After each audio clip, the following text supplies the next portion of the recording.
Okay, welcome to the Village Board work session. Today is Monday, March 25. First item on our agenda in the work session is discuss whether to break the whole foundation. Come on up. Just recently report someone. You're up. I think you're up. Oh, you're up, Mr. Halloran. Hot mic. Hot mic. It's a hot mic. Watch it. Here, you can have a seat. You don't have to stand, but you can have a seat Right there? wherever you want. Is that where you go? Looks like a good spot. How are you, sir?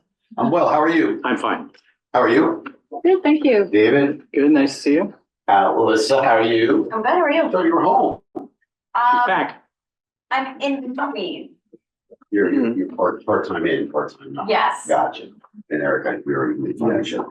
So, Well, thank you here, for but the time this morning. We'll just take a little bit of your time. Okay. I am here representing Break the Hold and potentially, Buzzell Strong as well. We wanted to petition the town to do a particular fundraiser. And, the thing around mental health is usually fundraisers are pretty somber, sometimes often very sad and things like that. And the topic is very rough. So in order to normalize the conversation, reduce the stigma, we wanted to throw a little bit more fun event. And the event that we're hoping to get permission to throw is we'd like to throw a concert in town in the Memorial Plaza. Have bands in the, whatever you call that thing, because you go there. Yes. And break it down possibly somewhat like the farmer's market is, and have a controlled area where we had people enter and register and so forth, and have a couple of bands play on a Saturday, something, thinking maybe like 4 o'clock to 8 o'clock type of thing. And we had some dates in mind, but I think there are dates that we're choosing are kind of arbitrary, and we have to work with you guys to see what works with the village schedule, if it's something you would even consider allowing us to do. So that's what we're here for. Okay. So 4 o'clock to 8 o'clock on a Saturday, we have to think about the logistics of that. By 8 o'clock, you probably get some flack from restaurants who feel like their patrons can't park, but probably, I mean, you're thinking you'd use the The other half. side of the coin is, I would say the restaurants might be more crowded because there'd be 400 people in the park. Sorry, a couple hundred people. How many people? 4,000 people. All right. All right, Halloran. We've doubled already. Well, you know. So you're thinking logistically, band in the gazebo kind of aimed, oriented towards the Rear section of the parking the lot. Bedford Road side. Mhm. And would use only this, essentially the same footprint the farm market uses. That's what I think we could get, we could use, yes, I think that would be appropriate and more than enough. So the other side would be, still open to commerce or. Yeah. however you- And so how would you, folks would pay to attend? Correct. You'd have some sort of a gate, then there's always the hanger-oners who just hang around at the edge of the gate, listen to the music. Generally, not many Pleasantville residents try to break into nonprofit events, but if they shall, I would actually give them permission to. So we will have some kind of registration table, yes. Okay, and so, but what would you, aside from obviously the permit to use it, what would you need from us? So I don't, what does it usually run for the village? I was thinking about what concerns the village in terms of costs. I mean, maybe you'd have to need some police for traffic control or some crowd control. Generally, traffic control is what I think I'd need. I think we'd have plenty of volunteers to do everything that we need on our end in terms of crowd control, registering, setup, breakdown, all those type of things. I think we'd need maybe the DPW to set up or help us a little bit here or there, maybe to clean up. And we could obviously reimburse the town for any costs that you felt were significant. You'd have food? We're thinking of having like maybe 1 or 2 food trucks. And we're thinking if possible of having maybe potentially a beer garden. So that complicates it a bit. I'm not. I figured that's why I want to get Yeah. people buying a little bit, Yeah. happy faces and then drop them. I mean, And Coldplay will be here. Cocaine on the corner, no. I'm not saying it's not possible, it just complicates things. This is a Pleasantville Strong venture. Well, that's the complication too. That's why we may not be doing this with Pleasantville Strong, but we are aiming to work together, and this was the event we talked about. Mhm. But if we do have alcohol consumption, that could be a bit of a factor. That maybe. And is there a difference of opinion between BTH and Strong about that? Well, we've met with them only via email, and I've met with them, Shane and Philomena and but we didn't talk about this yet, and I brought it up to them and they were on board, but we didn't go into the details yet. So I know they want to do it, they'd like to do it with us, and they can't even take the fundraising monies at this point in time, because we're still on this Federal grant. contract that they have. So I would like them to be involved. I also don't think if there was some adults drinking beer, that necessarily means that doesn't, I don't know if that's completely strong less. So, I mean, it just, again, it's just a project to figure out how to do that. I can tell you, obviously, the music festival is a little bit of a template, obviously, at a bigger scale, but you need to be on somebody's license. So in our case, it's Captain Lawrence is the purveyor at the music festival. It's their license. But that comes along with a whole bunch of stuff, including a same-day permit, liability insurance, and it's on them to provide proofing of age, security, Mhm. oversight of folks who may drink too much. And And I can tell you, as you perhaps know, although it's a really pretty chill scene at the music festival, there is a constant flow of people trying to get in underage. There's a constant flow of people trying to buy beer and give it to underage. Right. And there is a small but annual problem with people who drink too much. Yeah, Now, that's an all-day thing. It's Yeah. not, I've been there. It is an all-day thing, and it's also 5,000. How you doing, Paul? It's like 4 to 5,000. no, it's a very different scene. I'm not trying to make it equivalent at all, but Yeah, I think in the hours we're gonna have it, I think drinking would be very minimal and just kind of casual and so forth. And who do you guys utilize for the block party in terms of alcohol consumption? well, again, Paul, the guy to answer that. Paul, just to catch you up, Brian is suggesting He wants the Either- Lollapalooza here in He- I either- heard, we talked, Brian, I talked last week. Oh, I met in the dark alley in Pleasantville. All right, so the question of if they had a concert with a couple of bands, a Saturday, say 4 PM to 8 PM, bands in the gazebo, kind of using the footprint of the farm market, maybe a couple of food trucks, how the possibility of selling it. So what we did last time for the block party is we first did set up a perimeter of exactly where it's gonna be. So for us, we did, obviously that area would be specifically where you'd want it first. And then each business applies for the liquor authority to give them that space in advance. I mean, like Captain Lawrence or whoever. Correct. Do you utilize Captain Lawrence as well? No, what we did is every business like sold because they're there. Yeah. They asked for a special permit to be allowed to serve. And then the village then does a special permit to allow open container.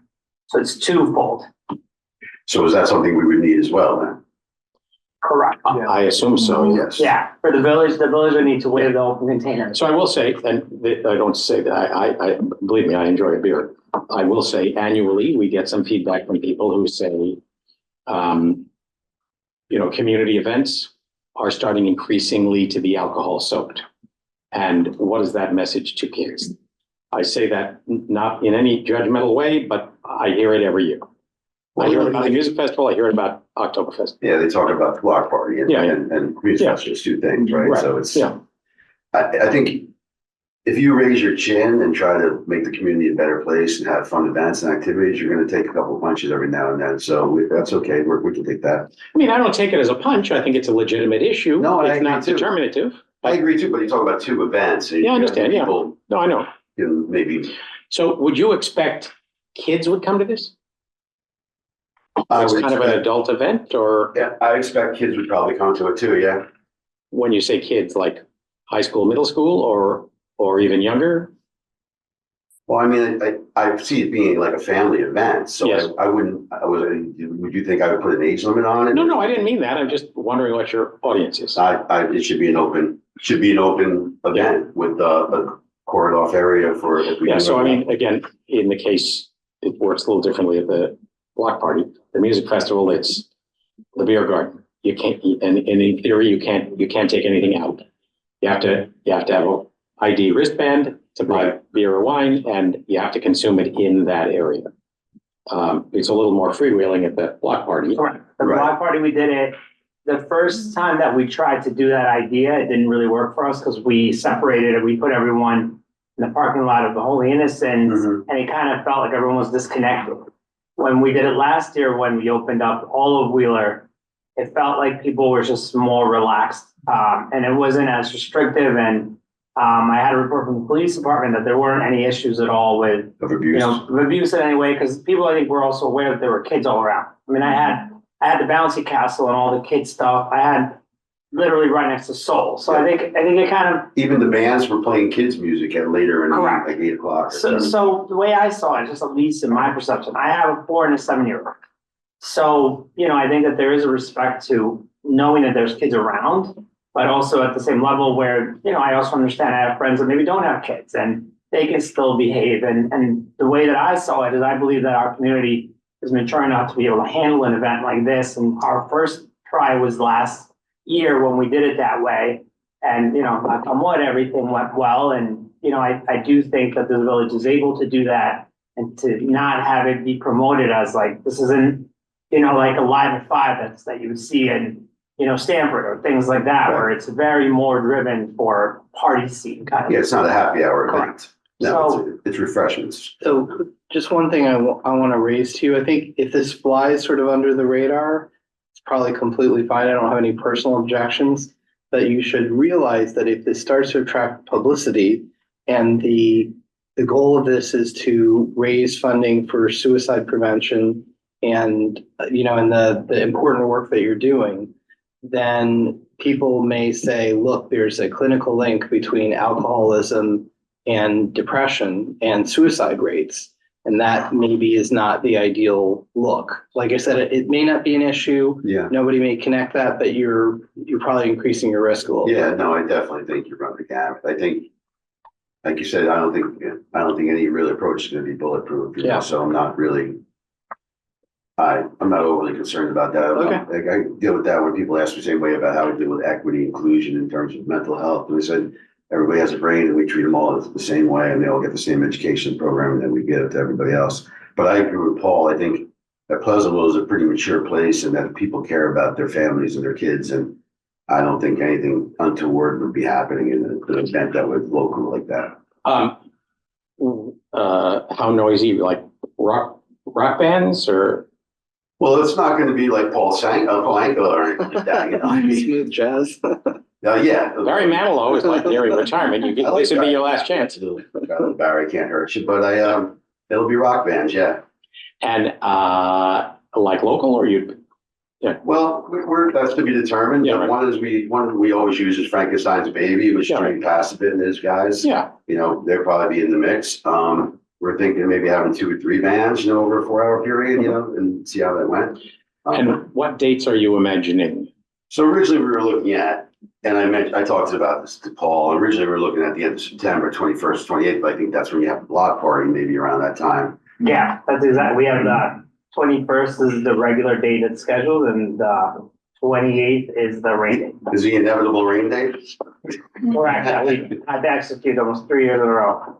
But, so we were pivoting and I think the only thing really left, because we look at the town schedule, I mean, left when I say, I know you don't want to pigeonhole 2 or 3 things into a month and so forth, and it gets become complicated for all the people that we asked to pitch in and the cost of it all. But, you know, May's occupied by Pleasantville Day, June is walks, blah, blah, blah, and multiple parades. And we were thinking either the end of April or the very beginning of October. So the end of April is probably aggressive to try to get that going. Well, I can get it done. I just don't know if you guys can get it done. Do you envision tents or anything? I envision securing a tent in case the weather looks untoward and arranging with them to pay them a deposit and not take it if it doesn't look that way. Like a big tent? Like a big tent, like almost one like at Parkway Field. So that we just have to think about how that gets mounted. That's probably a whole lot of big spikes into the No, that asphalt. goes into, they put it down on these planks and they weight it down with weights. So they put like huge 100-pound weights on it. Yeah, not a tent that big. I mean, I've seen them put up the tent, the one that the music festival is big. Well, spikes. they have them, so they have, Whatever, we can deal with. so they go on the hard pavement rather than. Would just be something to think about. So, all right, so how about this? We'll have a chat with the police chief, see what issues, if any, he sees, have a chat with Anthony Carr, our superintendent of public works. And certainly the idea seems great. Is there any other information I can provide for you guys? And Well, there may be, I'm sure questions will arise about that. Yeah. I mean, I think, so your thought about the tent would be, you know, an outside tent company with a very big tent. If it looks like rain, you'd call them in on Friday to put it up. they're coming in on Friday unless they call on Wednesday and cancel it. Type of thing. Yeah, so the only thing we'd have to think about on that, we just have to think about the if-then statements. We got all these people who parked there on Friday. Oh, yeah. In that case, Yeah. the lot would be knocked out of commission. That's what you get. Again, maybe it's all, Potentially they could put it up, well, Saturday we have the farmer's one, so What were your dates for October? the 5th or the 19th. I mean, just from just my aspect of working with planning events that are big like this and getting, you know, the different vendors and things like that. I think to do a better event, to be really prepared, I would suggest going for the October date. I mean, you run the risk of sometime weather gets a little colder, things like that, but same thing could be said for April, really, but at least you're giving yourself a better chance to not only get all the vendors that you need, but also promote it better, get the word out there better, and really prepare for it. No, I totally agree. I mean, if we went to April 27th, just actually marketing the event would be the most difficult. part. Right, so I yeah, think but I mean, you got all these liquor authorities. I mean, that's a whole lot. Yeah, I don't think that would be possible. I mean, if you're looking for next year, then that would, you know, that gives you, but then if you're looking for this year, I would say that October would be your best bet. Because there's enough leeway to be able to get all those permits. Yeah, so I would shoot for October 5th would be my, And what is, you're in conversation with Strong about whether it's a joint venture or not? correct. So And, that could, and they want to do things with us and they want to have their name on our events and whatnot and bring their party to it as well and their voice. But again, I haven't talked to them about the alcohol situation, so. Okay. Just to make. all right, well, why don't you have that conversation, let us know, but meanwhile, we'll pass this on and see what. Well, I mean, Maybe some DPW. if Strong doesn't, you know, doesn't feel comfortable doing it and we decide we're gonna have alcohol there, then it would just be a break the whole event. Yeah, and I mean, I don't think it matters particularly to us, other than to know whether it's gonna be alcohol or I not. brought a gang with me too, back there. I know they look a little rough, but You have to stay for the whole meeting, just so you know. We locked the door. we want to show some support in case, you know, you guys start ganging up on them. If there's no alcohol, then obviously much easier to get a lot of things done. There is alcohol, it just takes a lot more to get those permits. Just looking at it, to be safe, I would say if we did go for October, if let's just say for some reason we have to activate the rain date for the block party, that would be back-to-back events. So I would suggest maybe the Oh, yeah. 12th, to just to be safe, because then Your rain date is, a rain date is September 28th. So that way, if you put the 5th, then we're looking at events back-to-back weekends. It'd just be a lot, so at least 1 week leeway. It's just give us a little bit of breathing room. All right, Also cool. on our end, for planning purposes with the police department, we're getting DPW overtime and all that. So 10-12 or 10-19 would be ideal, right? Correct. My only concern with that weekend was it's Columbus Day and people in Pleasantville have a tendency to disappear on holiday weekends. Mhm. It's also Yom Kippur. Right. Oh, yeah, good drinking day.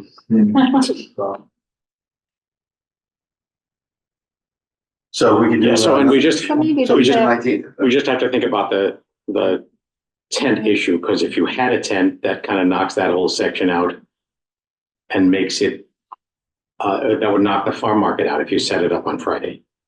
Well, it wouldn't knock them out. They could just operate underneath it. But they have a lot of logistics attached to how they get people in and out. Maybe it would work.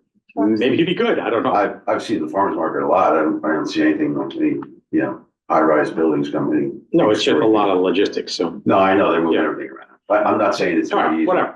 Yeah, So I think that, We got time. that we got some time to think it out. The tent would be something to think about. So, and maybe, yeah, no, that would be Saturday morning to the Saturday, would still be the farmer's market. I think we could probably work it out, but it's definitely something to, plan it for a beautiful sunny day. that's what we hope for. So it's funny, you know, the Rotary Club had their Hudson Valley fermented thing, Yeah, and we're struggling a bit to early sales, and then bad weather, you think, oh my God, but it turned out, I think, in the end, that bad weather encouraged it, people go inside. because there was nothing better to do, I guess. Yeah, and it's still tough. It was a tough sell. They kept saying, rain or shine. I was getting emails, rain or shine, rain or shine. So, all right, thank you, Well, Brian. for your time. Thank you all. Thank you. Thank you, Ryan. Thanks, everybody. Thanks everyone for coming by. Thank you. You feel your support was felt? Did you send the Zen? All right. Next up, Mike, are you there? Were you able to promote him? I just made him talking permitted. You there, Mike? I'm here. I'm here. Okay. How's everybody? So discussion about pushing the lights from 10 to 10:30. Yeah, so basically what I'm looking to do is with the number of teams and softball we have, I'm trying to condense it and basically have softball and then softball be on 2 nights, looking at Tuesdays and Thursdays, and changing our schedule around to try to squeeze in 3 games each night. So this way, guys will only be playing once a week, so they'll know what night they're playing. It makes scheduling with everyone's busy lives a little bit easier for everybody. And on our end, it potentially takes off 2 to 3 nights of the lights being on because of softball. Where in the past, I would typically schedule Monday, Tuesday, Wednesday, Thursday, and Fridays were left for makeups.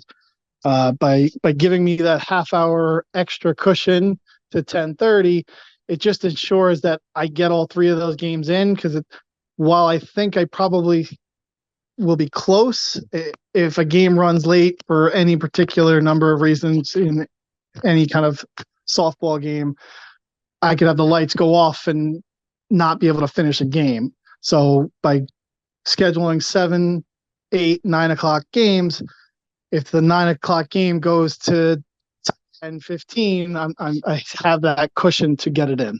All right, so that seems, and from the standpoint of neighbors who might be concerned, the trade-off is it goes later 2 nights a week in exchange for fewer nights having them on at all. Right. So the idea is, obviously if I have rainouts, they might be on, but they wouldn't be on till 10:30. I'd schedule 1 or 2 makeups on makeup days. But ideally, perfect weather, perfect world, I'm playing 2 nights a week and we're done. Okay, so that seems reasonable to me. It's not a policy that affects any other sport, right? No. Okay, so fine by me. Sounds reasonable. Sounds fine. Yeah, good to me. Go ahead.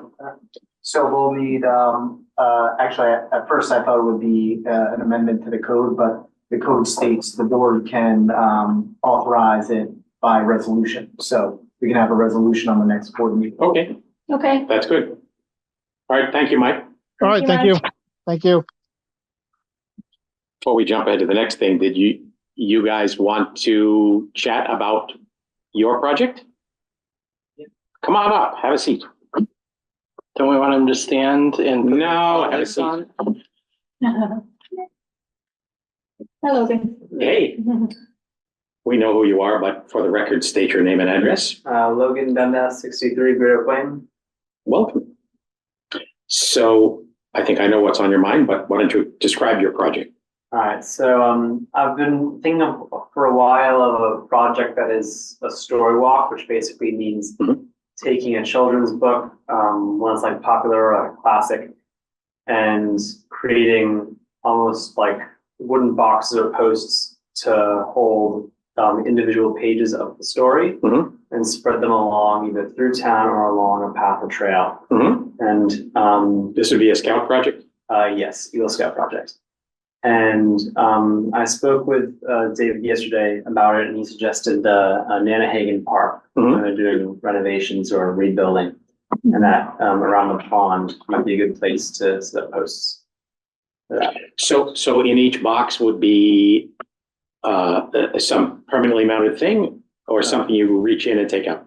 Permanently mounted. There are multiple ways to do it. I was thinking either it would be a wooden box with an area in it where I could put a piece of the story and have it covered, like laminated, to be protected from the weather, or using a laser engraving to put a page and its art onto a piece of wood rather than putting a page into a box. I mean, they're also, I happen to have some resources on this front. And there's some options that really last a very long time. Laser engraved wood starts to degrade eventually. The mayor runs a but- signage company. but anyway. so- More on that. Happy to kibitz with you about that. How many of them might there be in the cycle?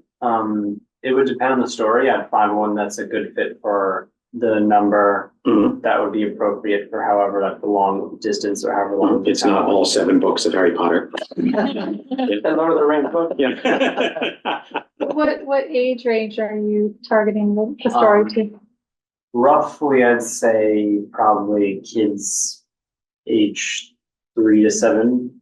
Okay, Mhm. So Any it's- thoughts about what books might be in the running for this? Yeah, I was considering the book, Mike Mulligan's Steam Shovel. I don't know if any of you know it, but I do. you know, it was a childhood favorite of mine, and it's all about community and community building, which I thought fit well in with what's going on in the playground there. And it reminded me of Pleasantville, and so I was thinking of that one. Okay. I need to look at the length. And would you imagine these would have some illustrations from the book on them? Yes, it would be. Is there a copyright issue there? Yeah, that's one. Or are those now public domain at this point? It's been so long. You have to check with an attorney, but if you bought the book and you're deconstructing the book, that may still be okay. Mm. If you reproduce the book, it might be a separate question. Or it might just be that it's, I mean, my Yeah, if it's old fellow enough. goes back a long way. Yeah. Okay, well, so I think there'd be some things to think about how it's built and where you put it. I think there would be some sensitivity about having it too close to the pond. yeah, You you know. might want to touch base with the Conservation Right. Advisory Council. I can put you in touch with them because they work a lot on Manhagan Pond and manage the plantings and the wildlife there, so it would be good just to have a conversation. And with them. especially if it's aimed at sort of 3 to 7-ish age group, it might be that there is a sequence that could be integrated with this new playground we're about to build. That's why, right, we Yeah. thought of the Yeah. area, yeah. Yeah, All right, well, it sounds like a good idea, and an interesting idea, different from what often comes forward out of these projects. More power to you. So why don't we put him in touch with both the CAC and with Mike Newman? Yeah, Okay. sounds good. Okay. All right. Great. Thank When you. would you want to do it?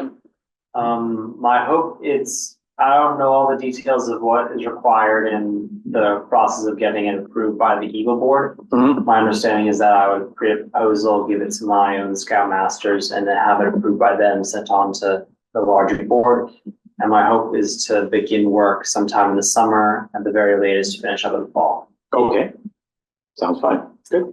Amanda, do you know Helen on your, Yes, do you have her contact info? I can send it to believe you. so. I think I do. I'll send it to you just in case. So okay. she would be the person for Logan to talk to, with regards to the CAC. And then Mike Newman, who you can talk to about the playground, if you want to integrate it into the playground. And don't hesitate to volunteer for the playground building, which is coming up. So one issue I think is you need a sponsor, is that right? Because he approached Janet Green at the library, Yeah, but she was going on maternity leave and didn't feel like there was another librarian who might be able to sponsor, right? I need to discuss with, Mr. Lamagna? yeah, because the sponsor might just be like someone that you are helping more than like someone who is like sponsoring your project. Yeah, if you need just sort of a legal sponsor to continue to feed you resources, I can do that. If it's somebody who's actually going to be involved in the execution of the project, that would probably be Mike Newman or somebody on the Parks or Rec area. So, you I know, think it's just somebody who, as part of the organization that is Yeah. benefiting, so you would be great as, you know, representative of the Yeah. town, that would be wonderful. I'm fine to do that if Mayor, are you okay with that? You are hereby appointed. Right. More work, yes. Thank you. Thank you. Very Okay, kind. thank Much you. appreciated. Thanks for coming. thanks, Logan. Really an interesting idea. Thank you. Thanks. All right, next up is proposed amendments to the village code to reduce planning commission and architecture review board from 7 to 5 members. That's further conversation we've had, and I'll update you. We have a resolution on for tonight to post a public hearing to that effect. And Erica Beam, Jennifer Gray to give us draft language. That draft language includes a bunch of pieces about the transition from 7 to 5. But we're actually at 6 right now because Jim McDonald resigned a few months back. Mhm. And Phil Myrick has indicated that he is soon to sell his house and move. And he's willing to be reappointed next week at organization night, but it's a very short-term appointment. So Phil is obviously out of the picture as well. And so we really are at 5 already. Right. So we don't have to deal with what would happen over time in order to reduce the group to, And I think Anjali. right. It's possible that Anjali Saltoff is also interested potentially in, So we'll in still moving need off. one So, new member. yeah. And Michael, incidentally, forwarded to me a person who might be interested, and we've had a couple of people who have commented as well. So at any rate, the backstory there obviously is, among other things, we haven't had a whole lot of people in the folder who are interested in being on the planning commission. We've had a bunch of people that I've approached over this year and past years who have said, no, not for me. And add to that we've had very, very reliable attendance by a core group and a pretty questionable attendance record by a few. So we've been in a circumstance which we're in now where the next meeting has been canceled due to lack of a quorum because a group of 7 needs a quorum of 4. And since it's actually a group of 6, you can only lose 2 of them. And I discussed this with Russ Klein, the chair. If we go to 5, like our board, the quorum is 3. And at least historically, in recent months and years, there would have been almost no circumstances where it was impossible to come up with 3. So How often do they meet? twice a month. So I will say, when a meeting has to be canceled due to lack of a quorum, it's depending on what's on the agenda, it's a lost time, lost money problem for the applicants who are then unable to move forward with what they're trying to do. So at any rate, I've discussed with Russ. He understands the issue. I think there had been some, misgivings one way versus the other, but I think he basically agrees that it's a logical thing to do. We'll hear from anyone else at the time of the public hearing, but that's our story. That sounds good. All right. Okay. Tentative budget. Tentative budget. So, Would you state your name and address for everybody? Sure. So there are 2 open items remaining, one in the general fund, one in the water fund. So in the general fund side, I sent a memo around. Right now, our tentative budget is tax cap compliant. Proposes a 2.8% increase to the tax rate. That generates about $147 in additional property taxes for your average homeowner in the village. We will likely have to break the cap next year when the borrowing hits. We do move forward with the pool and all of the proposed capital projects. And so it's worth the consideration to possibly break the cap 2 years in a row to smooth that increase, not do it all in 1 year. And this is specifically a favorable year to do that, given the growth of the tax base. We had about $2.3 million increase to the assessed valuation, mainly from 70 Memorial v. Atwood, but also a large chunk of that was just improvements people are doing to their homes, and properties. Right. I'm sorry to interrupt, Eric, but you said you sent a memo? I can't find it. I did on March 20th. All right, let me look. Here, I'll forward it. Oh, here it is. Yeah, of course, I saw it before. So, Okay, yeah, sorry. Laid out 4 alternatives. One alternative, we do have some breathing room left in the tax cap, about 65,000. So we can at least do that, still be tax cap compliant. Although there's enough wow and flutter in other lines that we may consume that just in the next few weeks, right? Possible. One alternative proposes to increase the tax levy by $200,000. That would be to a increase of the average tax bill of $228. It's about a 4.4% increase. Now, what we would do with that $200,000 is probably do a transfer to capital, throw it at the Clark Street drainage project, and look to take on that project using cash. Mhm. And we know we're looking at about, $490,000 worth of new debt service next year if we take on all those projects. So, next year we take that transfer of capital and use it to pay down debt. And so we've kind of built in that buffer, to lighten the load next year, if you will. And so, hey, Michael. Hey, Michael. Alternative 3 is adding $400,000. It's about a $300 increase, and then. Are you wearing a department chair sweater? Nice. So, we can chew on that. If there are any questions, certainly, let me know. We can make changes to the budget up until really the last minute. But we had a, hearing scheduled, what is it, the 15th? The eighth. The 8th, right, the 8th of April, which we can leave open, but we do need to adopt the budget by the end of the month. So, I'd be curious to hear, Noreen, your thoughts on how we break the burden. Do you think splitting it that way and breaking the cap? It will alleviate that jump, Yeah. but a lot of it is dictated by, do we go out to borrow at that amount? Mm-hmm. yeah.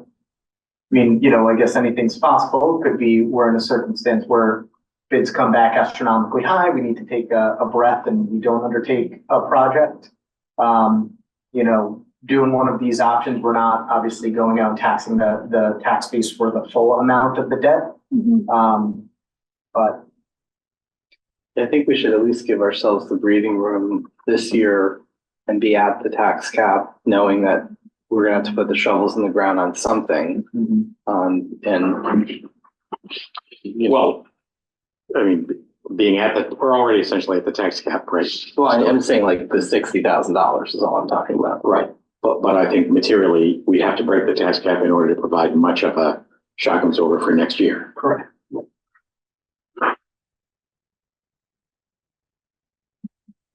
I think we should let Trustee Pepper decide this once. Is it a 2-2 split? No, it's just, Yes, it is. this is one of the gifts of, We just don't want to take responsibility for the decision. well, so my take on it is, obviously one can argue it persuasively either way. Yeah. Yeah. And I do think there are a few variables floating around about what this budget looks like now that it's posted in draft. And how concerned are you, Eric and Noreen, about when this decision has to be finalized? You can always call a special meeting to adopt the budget as long as it's before the end of the month. Yeah, I mean, I'm not hoping to do that, but in April, Our current schedule just ties in with scheduled, meeting. which is to yeah. the 8th and the 22nd. Yeah, I would say we have a good grasp of it by the 8th. That's kind of my take on it, right? That we would have a sense for which way we want to go. We can have a work session agenda. Right. Obviously, we will have lost Michael and gained Yemi. Yemi will be very new at this game and likely doing more listening than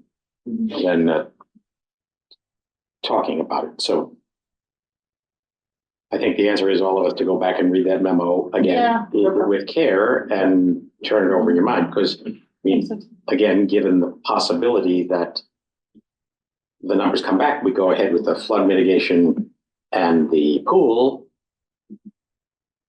Even if we break the cap this year, we would have to break it again for 2 years in a row. You're either ripping the Band-Aid off all in 1 year, or smoothing that over 2. And ripping the Band-Aid off would mean how many dollars on average increase to the? So it would most likely, I believe, be about over $200 for the borrowing, or about $200, about 180 to 200. For your average taxpayer. For your average. On top of the normal. On top of it. So it'd be like a $400 increase instead of like a $200 increase. Well, so in the current budget, with as posted in the preliminary budget, the average taxpayer is seeing an increase of $147.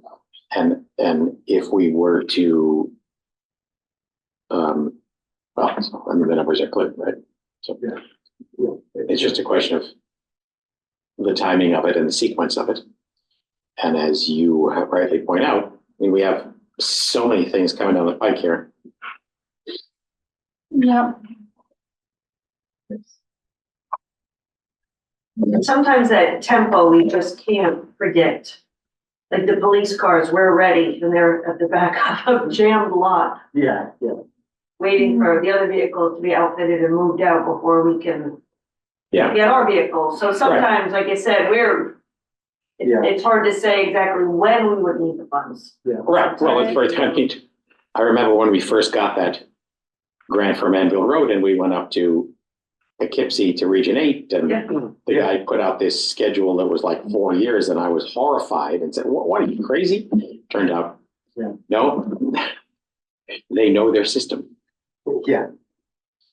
In principle, I think I would probably, if we were gonna need a total, say, $200 increase over tax cap, I would probably prefer to do it over 2 years. And I'd probably prefer to do it sooner rather than later. Because I feel like everybody's had the chance to think about development and, generally have supported us. That's my, Well, so let me say, as Eric already alluded to, the increase in the tax levy is substantially greater, the percentage increase in the tax levy is substantially greater than the tax increase. Right. Because of these new ratables. Right. So as you no doubt get periodic comment, as do I, someone says, well, you said that reviving moribund properties and increased development would in the end help the tax base. Why is it my taxes haven't gone down?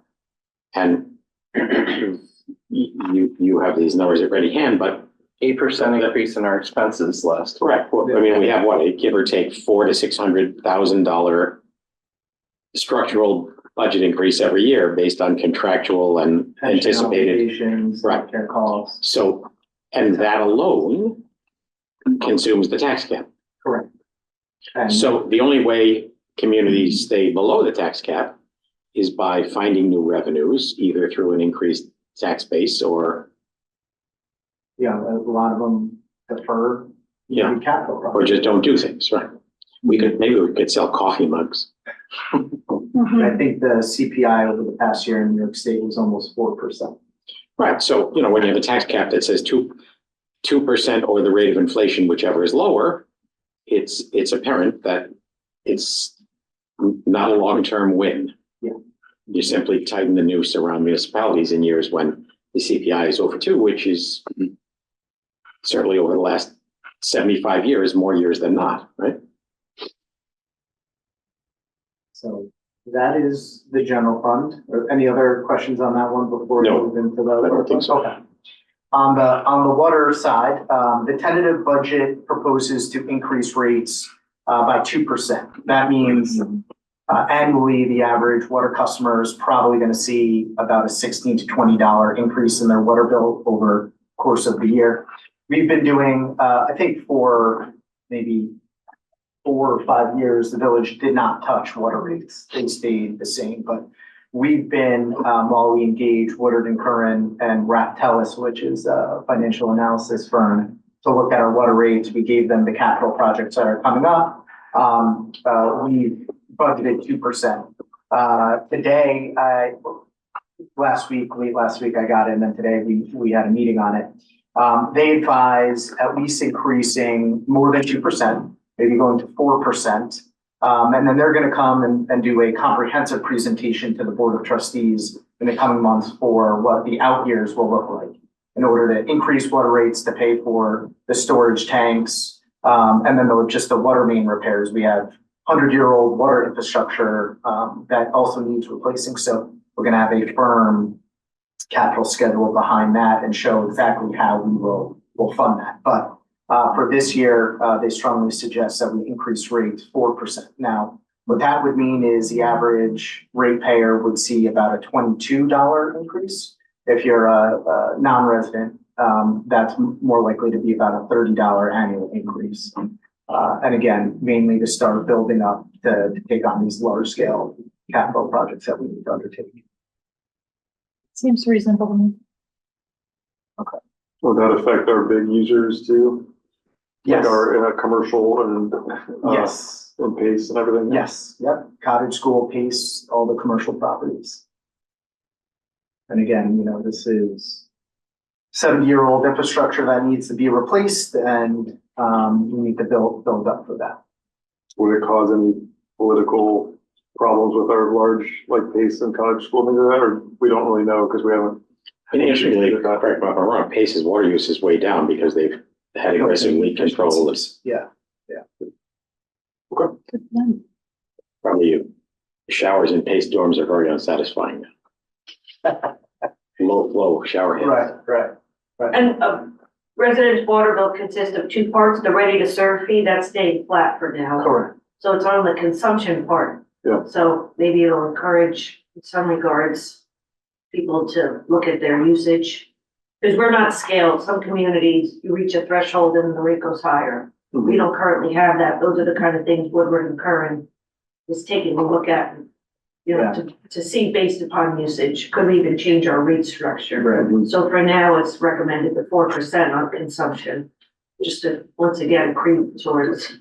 I mean, you know, the good news, if there is one about, which there is about increasing water rates, is that we're building towards first off, we have a resilient system already, and our shared ownership of the Newcastle filtration plant was a forward-thinking decision by this board many years ago before any of us were on it. And as compared to many communities, we don't have the risks, the liabilities, and the variability that many have in their water systems. Correct. So, And I should mention beyond the water tank replacement, the design and construction costs, Millwood Water Treatment Plant is undergoing about $2.5 million of capital projects, new roof, new oil tank, new emergency standby generator.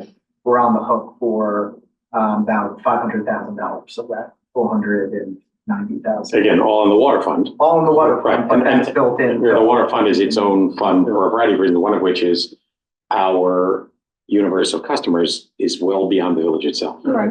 Yep. Which is a whole different problem, but an accident of That history. standby generator still hasn't come in, be installed and installed. So, I think. Like a 1 year lead time or something? A 1 year lead time, they were able to secure a less costly rental option. Yeah. But yeah, they're just finishing. Still wait, okay. Yeah.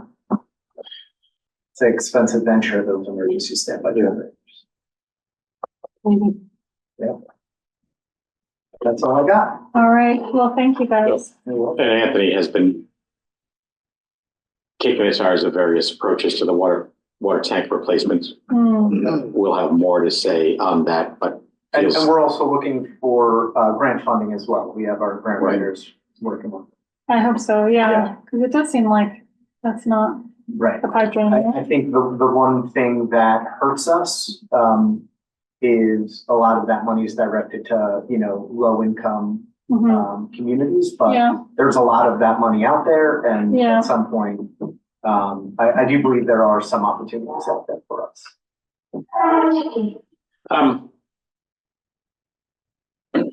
related but unrelated, is it even imaginable that Governor Hochul's enthusiasm for public pools could benefit us? Again, that money is certainly directed to, low. High need areas. Yeah, high need right. areas. Limited opportunity, I think, Yeah, but yeah. we'll take a step. So About the flood mitigation part of it. Likely not. We did secure, I think I mentioned, $500,000 from Majority Leader Stuart Cousins for the Nanhegan Brook wall and that. which is huge. So, Yeah. Huge, and I think that's more of a viable. We're also, we may have secured an additional $200,000 grant called a risk grant for the design of that. Great. So that looks like it's coming together. So we've got 8 minutes here. You want to just give a quick update about the whole further examination of the traffic lights and their synchronization? Sure. So DTS Provident, our traffic engineer, came out with Verdi. They Actually, is actually, the contractor who does most of this. yeah, work. they have the DOT contract, one of two companies that does this statewide. So they analyze what's called the brains of the signals, and deem that they don't need major updating. The camera systems, however, do. And they laid out two options, kind of a panoramic 360, high-end version of that, which would be about $30,000 per signal.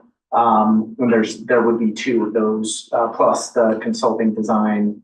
So we're probably looking at $70,000 to $85,000 worth of cost there. But they believe those two improvements, and updating the timing plan, because right now they are rigidly timed. Right. So upgrading, and then there's the less expensive version that's about 15 to 20,000 per intersection. But either option is likely to significantly alleviate traffic issues on Bedford Road. So, Is there some reason why we would go for the more expensive option? I mean, I'm of the mind for a nominal increase, you're gonna get the benefit, and the benefit's gonna benefit a lot of people. I mean, you certainly want to future-proof to the extent that we can. Yeah. I mean, Right, just right, so realize, you- go ahead. No, just if we could be a little bit more concrete about what that means. Well, they're gonna make a Oh, they're presentation gonna to do a us. We'll get- Oh, okay, Yeah, we'll okay, get the whole story. We don't have not We made just a need your decision vote now. now. Michael is gonna decide tonight. Yeah. I think I'm tired of this Benefit joke. Wheeler, all this, Yes. the Wheeler side that we've been trying to Yes. solve, Yes. the 4-second light or whatever. Right, so just to be clear, there's a much more expensive option to turn, all these lights into fully communicating to each other and all of that. The way fancy high-rise elevators are now constantly using machine learning to respond. Yeah. And spy on there. Yeah. That too, yeah. 3D is cheating with 2F. So, yeah, but TTS Provident, our engineer on that, will write a summary and recommendations, but that meeting was recently held, so. But anyway, I mean, there's always something bleeding another $75,000 in expense, but I mean, the good news is we were already in 50-ish in consulting fees? For that, 25. Wasn't the second phase another fee? Yes, Yeah. right. Whatever. 20,000. The good news is it's the only way to get to the promised land, and it turns out there is a promised land. Mhm. Correct. Well, and also like in terms of the order of things that people complain to us about, this is really right up there at the top. Right, right. So Indeed, yeah. we're eager to move that forward, for sure. Great. All right. See that? We're ahead of schedule by 5 minutes, even though we took longer up front. Did you want to enter into executive session for 5 minutes and put it on mute before we start for one? Sure, why not? Yeah. I know All right. that we go into an executive session. Second. All in favor? Aye. Motion approved. All right, Zoom watchers, if you're there, we're muting ourselves for a 5-minute executive session just to take advantage of this time. We will be back at. All right, so for those of you who are watching, we just departed a brief executive session and have returned live to our beginning of our regular meeting. We just completed a work session on various subjects and now begin our regular meeting. Today is Monday, March 25, the village board meeting for the village of Pleasantville. We are live via Zoom as we are every week. You can pick up a Zoom link for this and other meetings at pleasantville-ny.gov. And within a few days, this meeting and those in the past will be available to you at pctv76.org. So our next regular meetings in the month of April are April 8 and April 22. That is the season of our budget deliberations. Unlikely but possible chance that we might need an additional meeting. If so, you will provide the proper public notice of it. So I just had a couple of announcements to make, and then we will get to the meat of the event and Eric Morrissey's budget presentation for the fiscal year ending 2025. But let me start with a few announcements. The first is, as most of you, I hope, are aware, likely anyone who's listening is aware that we had an election last week here in the village of Pleasantville. I was running opposed and apparently have vanquished my absent opposition. David Vinjamuri, congratulations, re-elected to a third term. And we are pleased to welcome Yemi Healy, who won the other trustee seat and will occupy the seat vacated by trustee Michael Peppard, who is here in an official role at his last meeting. And we hope we will see you a week from today at organization night, April 1, where we will have more to say about your tenure as one of our colleagues. I'll hand off the ceremonial nameplate. Do we get nicer chairs again since he left? Every time someone leaves, you get upgraded. better chairs. So at any rate, thanks to all those members of the community who voted. And obviously we encourage folks to stay involved in public affairs of all sorts and would be pleased to see increased participation on every front. I've got a question. This was brought up on Facebook for us to think about for 2 years from now, so Yes. not soon. But the idea of hanging a banner at Washington Avenue where we do the Christmas, the seasonal banners to say vote today.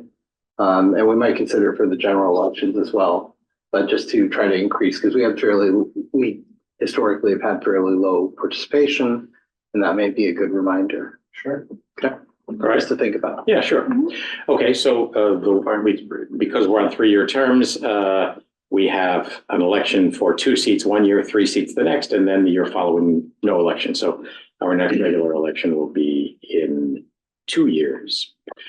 Couple of other announcements to make. The first is a sad note. We don't often mention the loss of a community member, but on Saturday, we lost Sal Arcidiacono. Sam Archie, as he has been known for decades here in these parts. Sam Archie is, if there's any sort of rock in the foundation of modern Pleasantville, it's Sam Archie. Founded Sam Archie's supermarket, founded Archie's corner store, owns quite a bit of real estate, was active to the very end. And we are certainly sad to hear of his passing. Send our sympathy on behalf of the village to the family. Sam was a person who led a life that was rich and complete, a very well-lived 91 years. Anyone who's interested in the arrangements, you can find it on the Beecher Flukes Funeral Home website.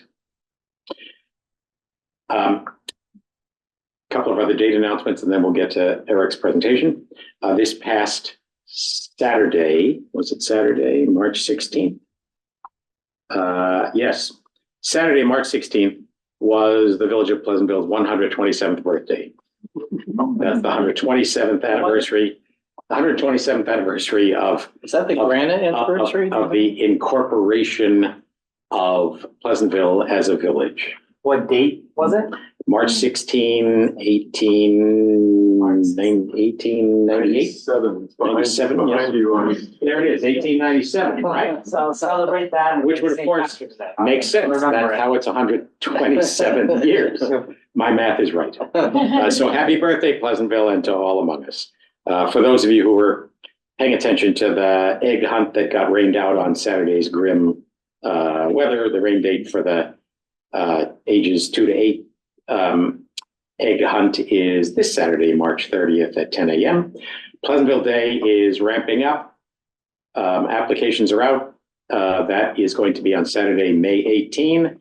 The music festival is lined up and will soon be announcing its lineup and the tent city sales. The festival is Saturday, July 13. Get yourself to PleasantvilleMusicFestival.org and buy your early bird tickets. And again, a shout out to Northwell Health. Again, this year, our presenting sponsor, Northwell, a major player in healthcare in our region, but also the owner and operator of both Northern Westchester Hospital and Phelps. Thank you to Northwell. Peter, to add to that before we move on. Yep.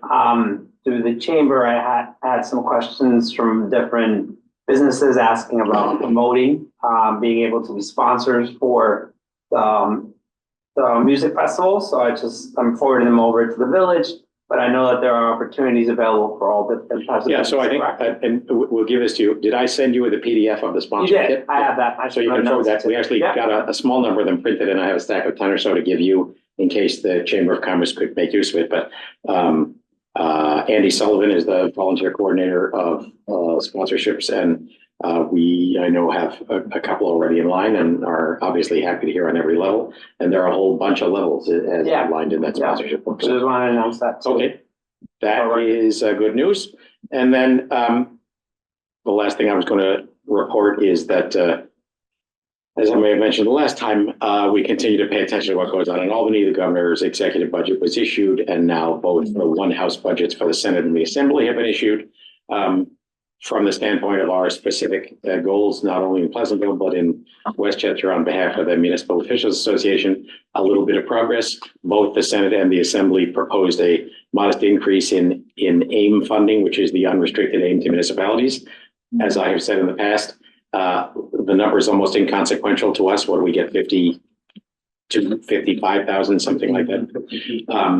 And, you know, a 20% increase would obviously be welcome, but insignificant. But the issue we're all fighting for in the context of the Association of Towns and the New York Conference of Mayors is to try to turn around a situation where those guaranteed annual pieces of support from the state to municipalities come back on a schedule where there are periodic increases. There's been no increase in that AIM funding in 16 years. Just an utterly ridiculous story. So a couple of other positive things going on, including some suggestions the Senate and or the Assembly have made, and we continue to engage that, and we'll report on that as things develop. Anybody else? With that, the moment you are all waiting for, welcome Eric to present Thank you. the draft budget. Very exciting stuff here.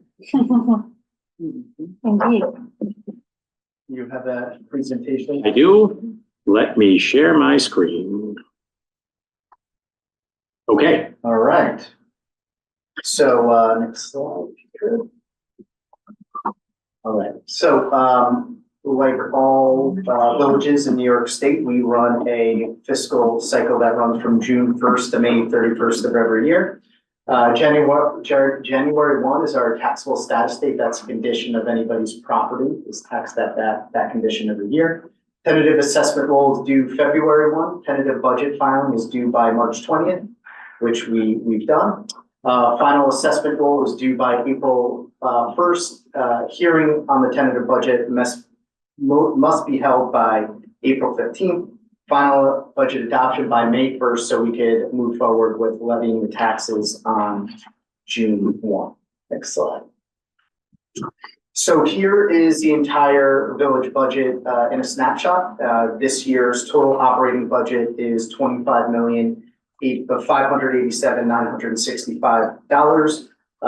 Total increase in spending of about 2.5% over this current fiscal year. The majority of that increase was recognized in the general fund, which saw or is proposing to see about a $500,000 increase, $500,000 increase. So as a whole, the village operates out of 4 distinct funds. The general fund captures the vast majority of our operations. So think police department, parks and rec, most of what DPW does, and that's at $19.5 million. The next largest fund is our water fund at just over $4 million. So that is all the expenses related to the acquisition, treatment, and the delivery of potable water to village homes and properties. The refuse fund at almost $1.2 million is our sanitation services. And then the debt service fund at about $850,000 is a repository fund for the other 3 as they pay down the long and short-term debt. Next slide, please. So we'll go through each fund. We'll spend the most time in the general fund since, as I mentioned, it's the largest. So the upcoming fiscal year's general fund budget is proposed at about $19.5 million, of which we're proposing to levy from the tax base $13.3 million and utilize almost $340,000 worth of general fund balance. Other sources of revenue, so that's everything outside of the tax revenue, is about almost $5.9 million. And that is really our operating revenues from parks recreation programs, our metered revenues, our pass-through tax revenue, so our sales tax revenue that's collected at the county level and provided to us. Assessed valuation grew significantly, $2.3 million, one of the largest in recent history for the village, attributed mainly to the two big projects, 70 Memorial and the Atwood, but also almost $1 million or so was just general improvements done to properties throughout the village. And the proposed tax rate would increase about 2.8%. Or $105 and call it 35 cents. So the average property owner in the village would see their village taxes go up $147. Proposed fund balance or projected fund balance is just over $8.1 million, a very healthy fund balance, but we are going to be spending that down over the next year as we take on significant capital projects. Next slide, please. So as currently constructed, the tentative budget is tax cap compliant. What does that mean? Municipalities and school districts in the state of New York must limit the amount they collect from the tax base to 2% below the rate of inflation, whichever is less. There is also a growth rate factor, which is dependent on how much the tax base has grown in any given year. And then also available carryover. If you were under the cap 1 year, carrying that forward. And as I mentioned, it is tax cap compliant as currently constructed. Next slide, please. So we'll go into the different cost centers of the general fund. First up is government support. So Board of Trustees, Justice Court, Administrator's Office, as well as Finance Department. Our legal services, Village Attorney, Routine Services, IT, Village Hall, our general liability insurance, our tax certiaries, and our contingency account proposed to be just over $2 million for this upcoming fiscal year. That's a decrease of $160,000, mainly due, as you may recall, this time last year, our PBA contract was still being hammered out. So what we did is we estimated what those increases would be, budgeted in contingency. And so this year we pulled that money out of contingency and moved it to the proper lines. So without that, we saw a slight increase in government support, 8,000 of which will go to a new Novus software program. So Novus is aging out. We'll go to something called Peak, same company. So that's going to cost us about $8,000. We're investing $10,000 in cybersecurity upgrades, different programs and platforms around that. Almost $11,000 for the general funds, general liability insurance increase, and then $34,000 for our cleaning contract, which, as you may remember, we had to end our old contract early and go with the second lowest bidder, which was an additional $34,000. Next slide, please. And you can see that detailed out with all those cost categories. All right, next slide. Next up, public safety. This encompasses our building department, police department, including crossing guards, parking enforcement, and our detectives. The total appropriations here is almost $4.6 million. Total increase of $362,000. Where we see that is $47,000 increase to police administration. Their contracts also tied to the PBA contract. $290,000 for the police uniform division. And these two increases represent 1 year, 1 month of retroactive pay plus 2 years of salary increases. And then an additional $20,000, as you may recall, for the body camera storage. And that's what's driving the increases there. Next slide, please. Here you can see the expenses detailed out. Police administration consists of our chief and 2 lieutenants. Police uniform division, 20 officers, 3 of which are assigned to our detective division. We also have 2 community service workers that do parking enforcement throughout the village. And of course, 20 to 21 crossing guards, but depending on the month you catch us, we're constantly recruiting for those positions. Safety inspection or our building department consists of our building inspector, assistant building inspector, and a office assistant. Next slide, please. Next up is Public Works. So Department of Public Works, their administration, road maintenance, central garage, snow removal operations, our street and traffic lights, metered parking and buildings and grounds. Total appropriations at just over $1.7 million, an increase of about 69,000, of which 40,000 are attributed to CSEA contractual raises. The vast majority of our Public Works employees, all but one, are part of the CSEA collective bargaining unit. Another 18,000 in additional spending is being proposed for a new rack body and lift gate for truck number 19, and then 13,000 for a pre-wedding salt spread. Next slide. And there you can see the costs detailed out. Street maintenance, or we call it road maintenance, consists of 9 full-time staff members. Administration is our superintendent of public works, also our village engineer, and a office assistant, and then 2 mechanics in central garage. Of course, we also hire seasonal workers in the summer and parts of the fall. Next slide, please.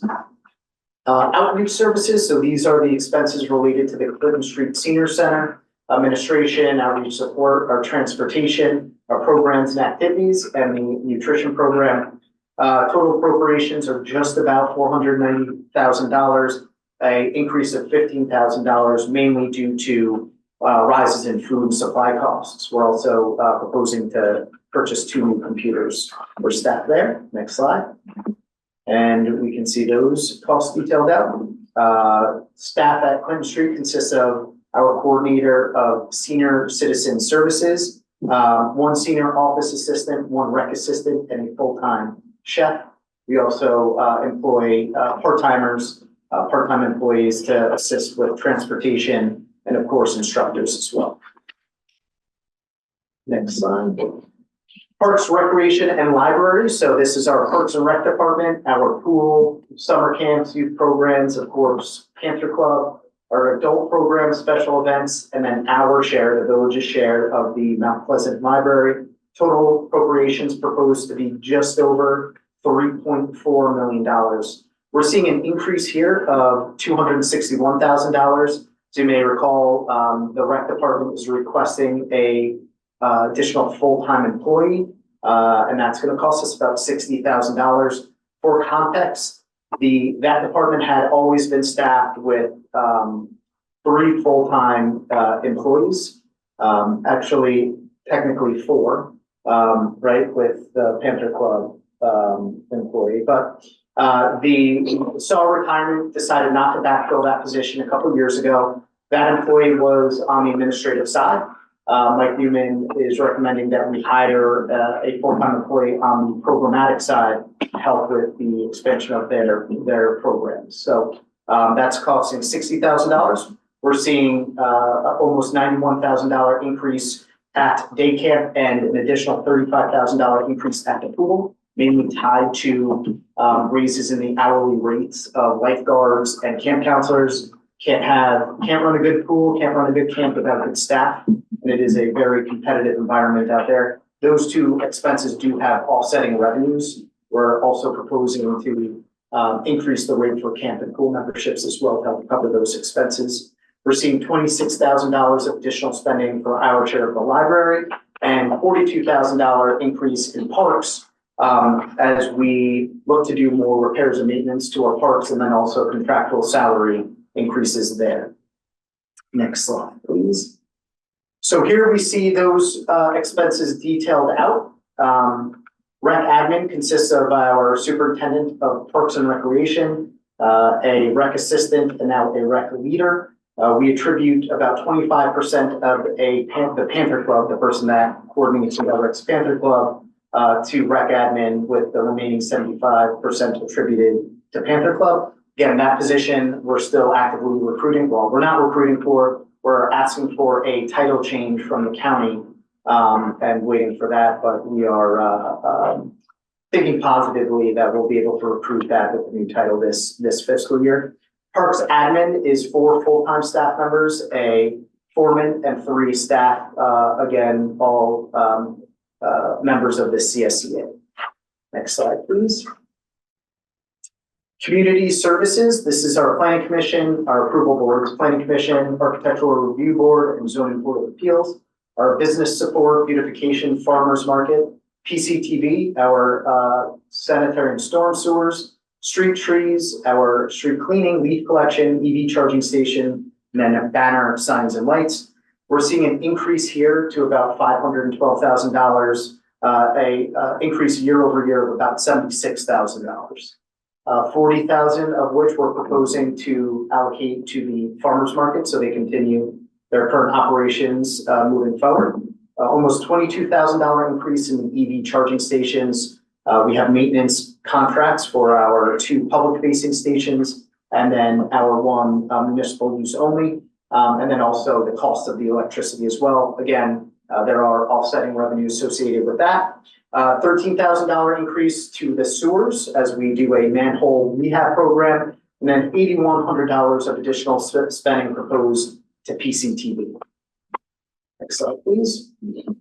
And we can see those detailed out. One major cost item not pulled in here is the Music Fest. We are proposing to essentially level fund that at $357,000. What we did differently this year is we didn't budget.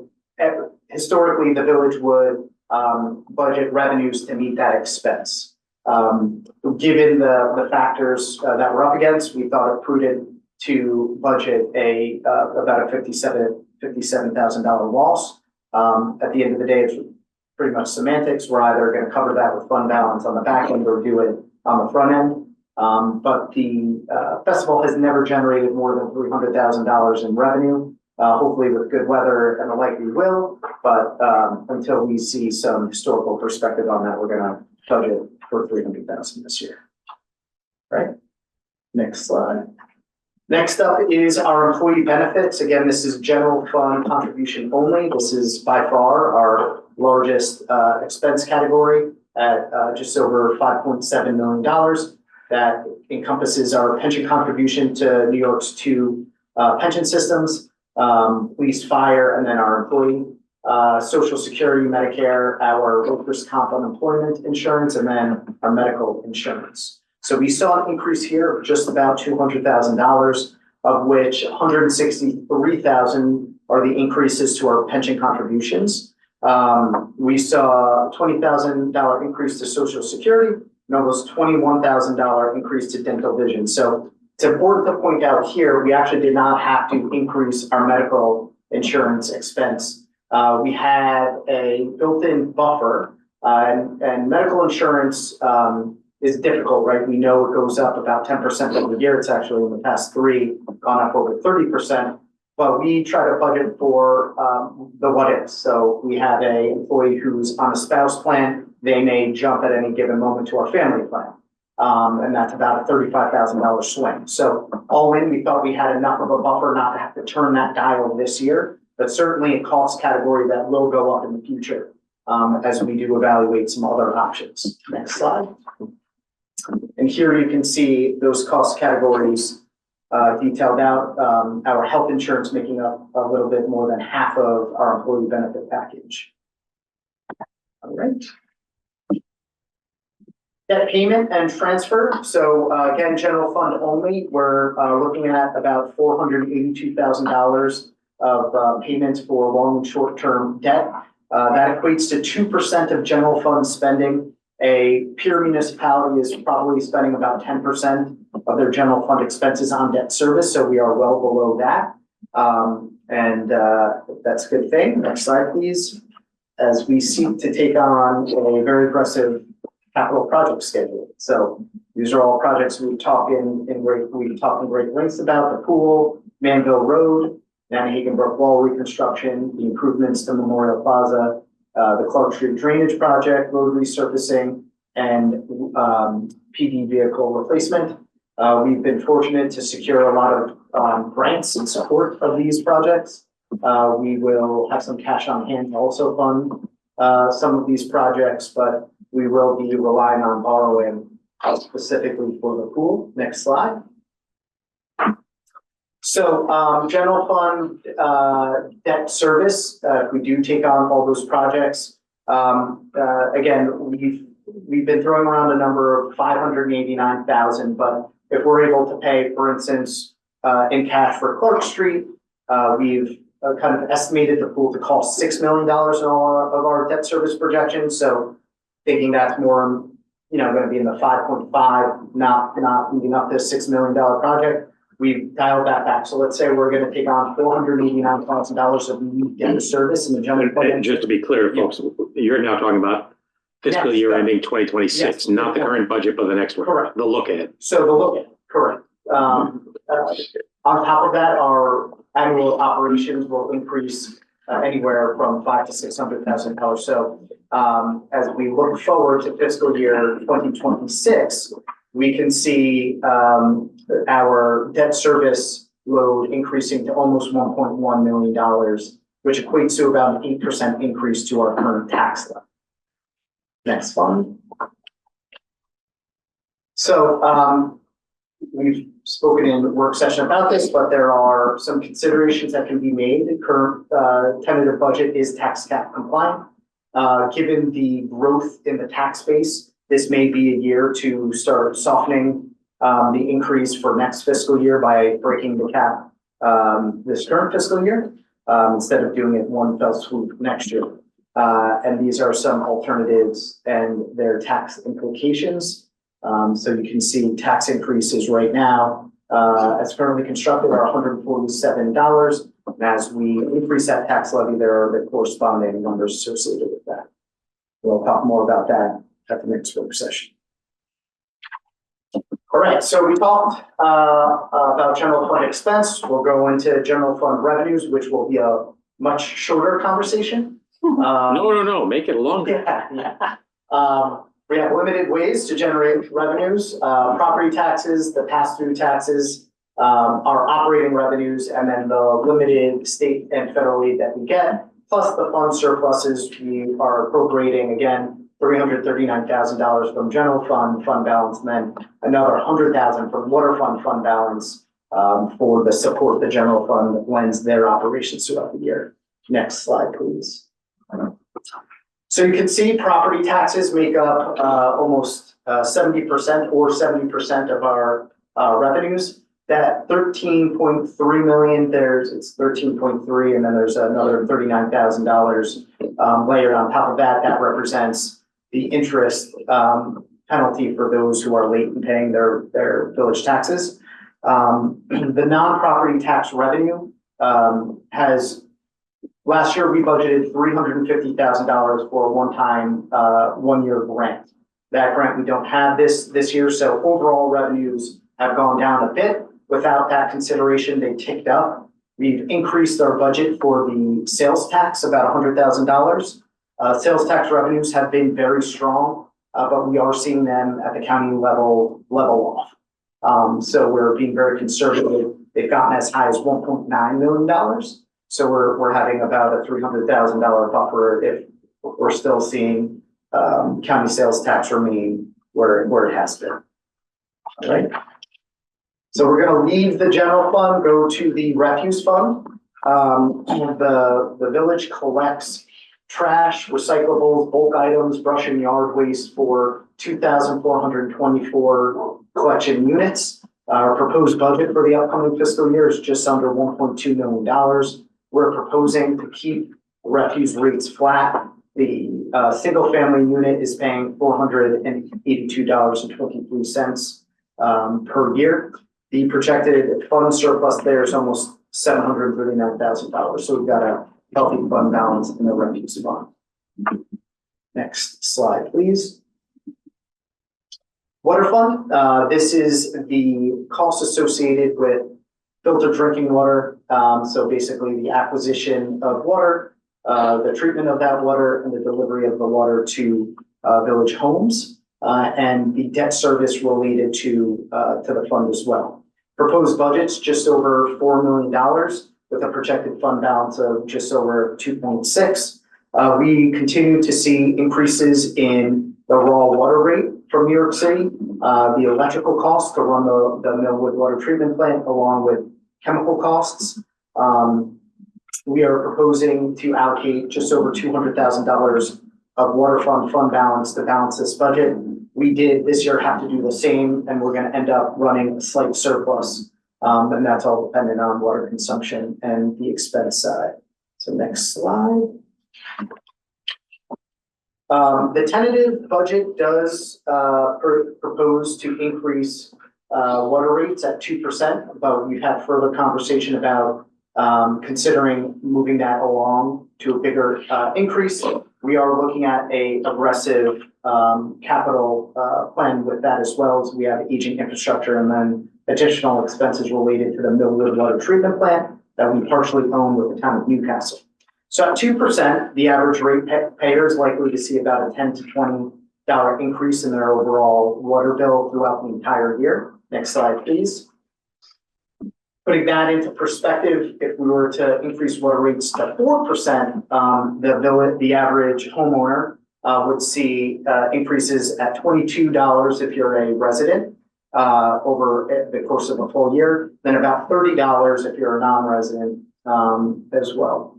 So those are the corresponding rate increases at 4%.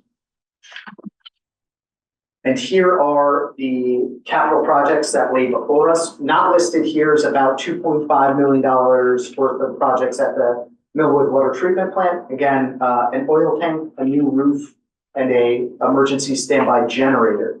Our proportion of that will be about $480,000, which we'll likely finance. Trying to do that in partnership with the town of Newcastle instead of having both of us go out and issue debt, maybe do one issuance and then pay our share of debt service on that. Beyond those projects, we have water tank design. So we've got two 1 million gallon water storage tanks that have reached the end of their useful life and are in need of replacement. We're projecting that to be about $8 million. Hopefully some good news. We're looking at the potential that it may be less than $8 million, depending on the materials we end up using. Then, of course, our planning for water main replacement projects. We've got about 100-year-old water infrastructure below the village that needs updating. Next slide, please. So a lot going on in our little village, a lot of great things, but we're still being impacted by inflation, property valuations, and tax shares as well. Pension and healthcare obligations, those fixed costs continue to be a challenge that not only the village faces, but every public employer in the state. We have looked at alternatives to our current night shift plan, but further conversation to be had there. We continue to look at our fiscal policies and capital planning, along with collective bargaining. Both CSEA and the PBA are up this upcoming year.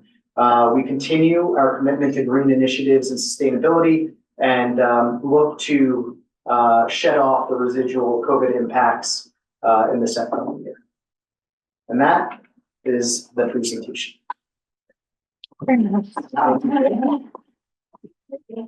Any questions or? Well, first off, thank you. And thank you, Noreen Regan, our treasurer, who's here as well. Yep. What you saw there represents the gargantuan effort that takes place every year to make this happen, led by Noreen and her team and Eric and all the managers throughout the village. So very much appreciated. And that PowerPoint presentation or PDF we posted on our website at pleasantville-ny.gov for anybody who wants to dig into it further.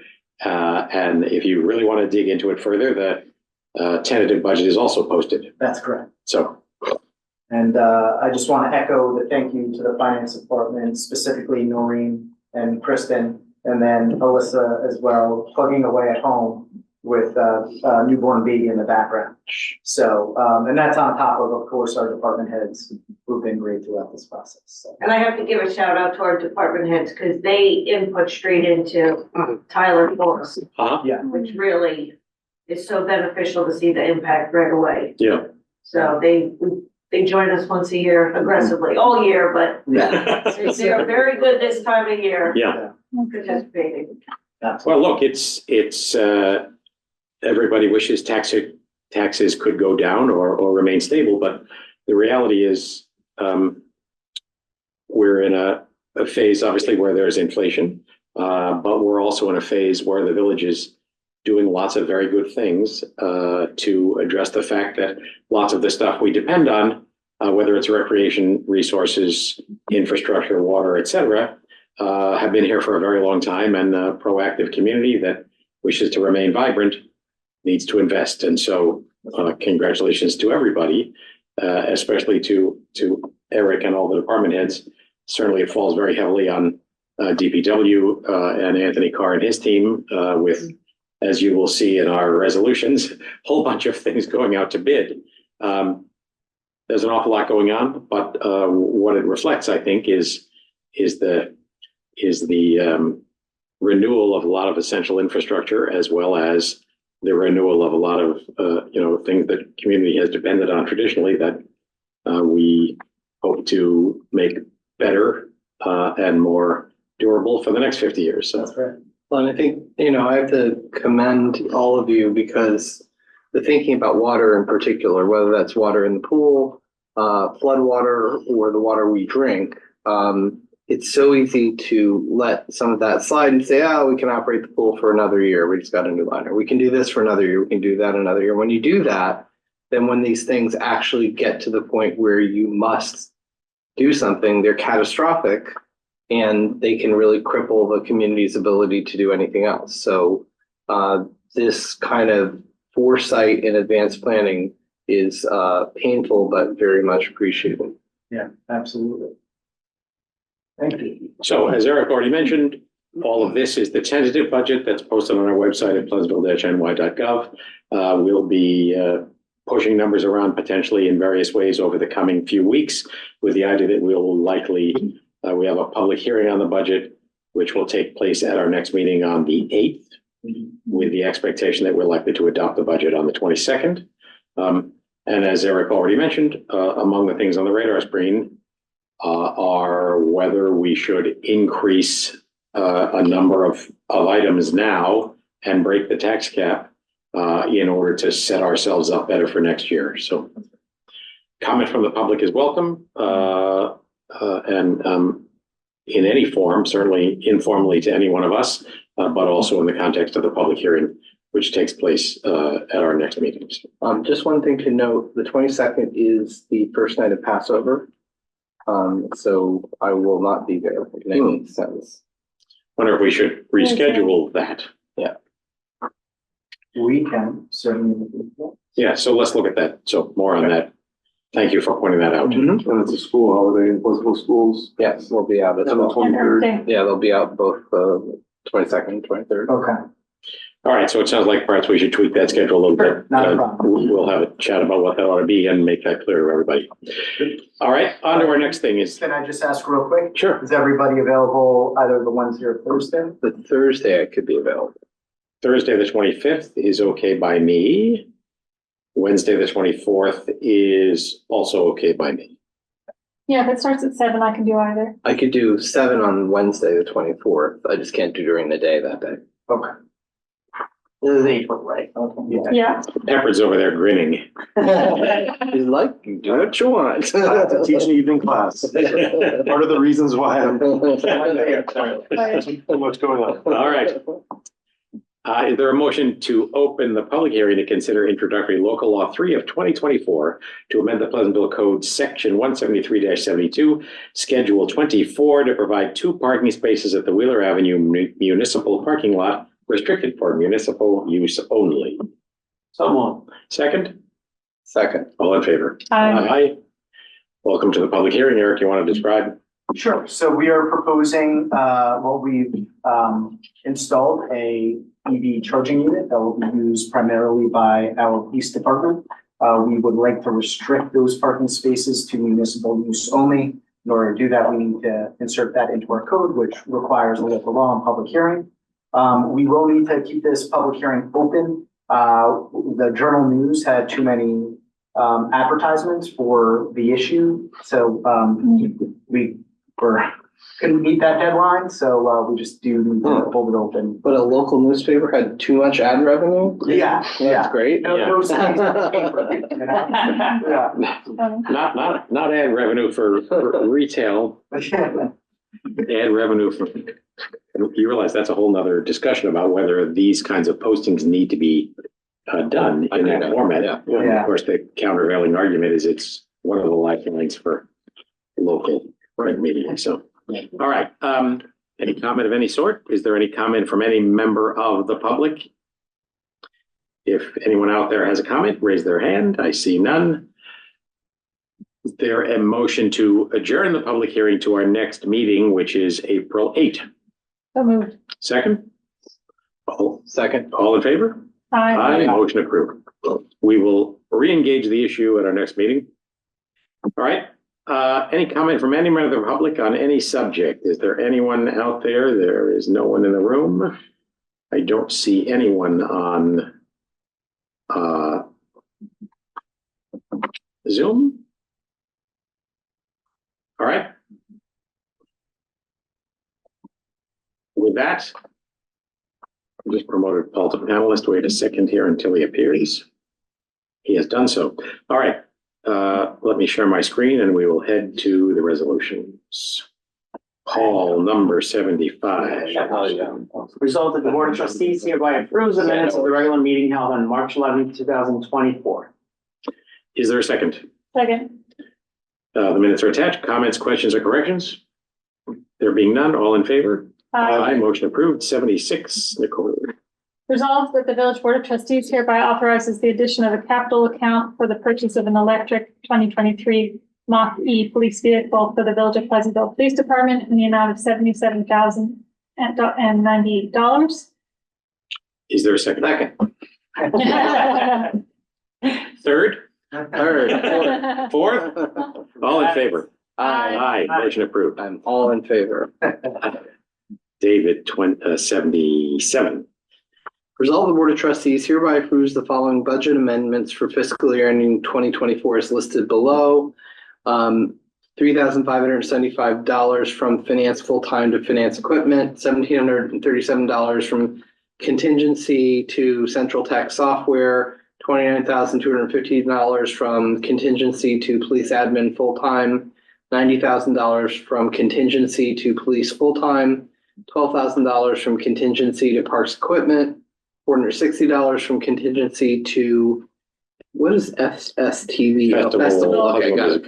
To the Pleasantville Music Festival part-time, $3,137 from Pleasantville Music Festival from contingency to Pleasantville Music Festival overtime, $5,000 from contingency to Pleasantville Music Festival contractual, $800 from contingency to Pleasantville Music Festival credit card fees for a total of $145,924.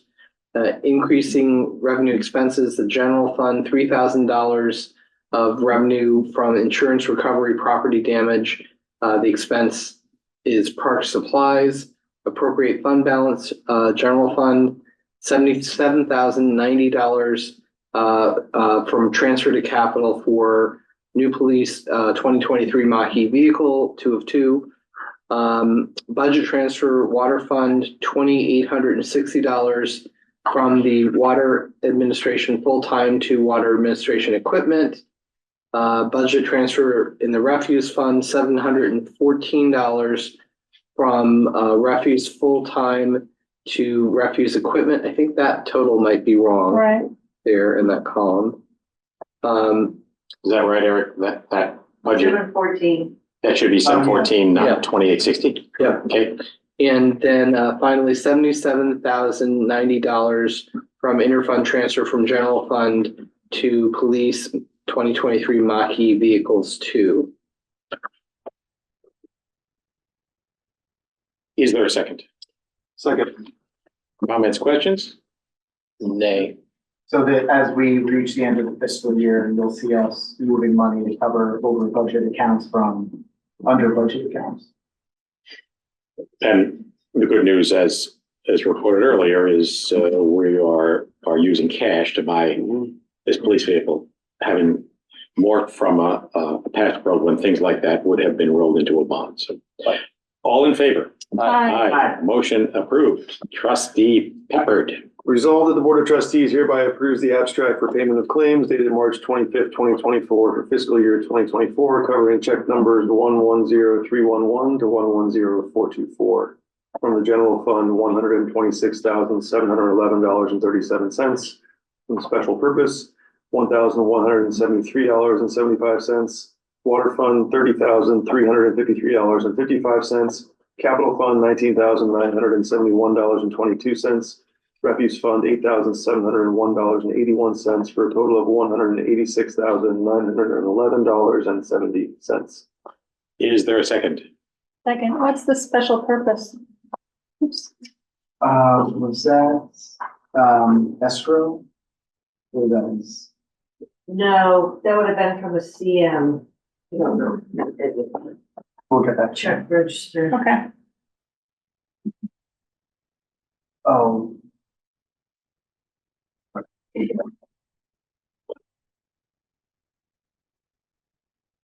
all right, Well, well, it's not urgent. I was just curious. it's the one PCI. oh, well, Noreen is hunting for that. Anyone who wishes to, you can log on to our agenda via Novus Agenda. Again, you can get to it through pleasantville.ny.gov. And the detailed payment of claims is attached, and you can see every item. Pleasing always to have a relatively small total. So, all right, so pending Noreen's answer on that, which can come down the road. All in favor? Aye. Aye. Motion approved. Back to you, Paul 79. Result, the Board of Trustees hereby approves the abstract for payment of claims dated March 25th, 2024 for the fiscal year of 2025, covering check numbers 100425 through 100426. General fund, $35,000 for a total of $35,000. Is there a second? Second, Comments, questions? Again, this is for items prepaid for SYE 2025. All in favor? aye. Motion approved. 80, Nicole. Whereas the Village of Pleasantville created a need-based Pleasantville Summer Camp Scholarship Program, Resolution 2023-97, to enable residents to attend summer camp who may otherwise not be able to afford to do so. And whereas the village intends to approve up to $20,000 in support of the program for the 2024 summer camp to run from June 2024 through August 2024. And whereas families who are approved for free lunch during the 2023-2024 school year based on student household eligibility for the Supplemental Nutritional Assistance Program, SNAP, will be eligible to receive support through the Pleasantville Summer Camp Scholarship Program. And whereas the selection of those who receive support through the Pleasantville Summer Camp Scholarship Program will be on a first-come, first-served basis. Now therefore be it resolved that the Board of Trustees hereby authorizes the use of $20,000 for the purpose of the Pleasantville Summer Camp Scholarship Program to fund the 2024 summer camp tuition within the fiscal year ending in 2025 village budget under line A7230.400 for income eligible village residents. Is there a second? Second, Third? third, fourth, all in. Comments, questions? All in favor? Aye. And as you will see with 81, David, the funding for this can come from our ARPA funds. Resolved, the Board of Trustees hereby approves the use of the American Rescue Plan Act, ARPA funds for the purposes of the 2024 Pleasantville Summer Camp Scholarship Program A7320-400 or .400 in the amount of $20,000. Is there a second? Second. Comments, questions? All in favor? Aye. Aye, motion approved. 82, Michael. Resolved that the Board of Trustees hereby authorizes the village administrator to sign a memorandum of understanding between Greenway and the Village of Pleasantville for the purpose of the Nanahagan Park Walkway Improvement Project. Is there a second? Second. Eric, you want to describe the grant here? Sure, so it's going to assist in the reconstruction of the Nanahagan walkway that connects essentially to Lake Street, the old pump house, to Nanahagan Park. And it's covering about 50% of the total estimated project cost.